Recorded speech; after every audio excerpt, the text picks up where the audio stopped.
Taal Volcano Update, December 3, 2024. Ito po ang totoong balita. Normal situation po ang Bulkang Taal. Walang pagsabog o pagputok na nagaganap.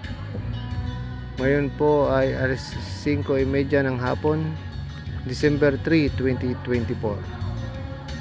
Kaya po may kaunting usok lamang siya sa tapat niya.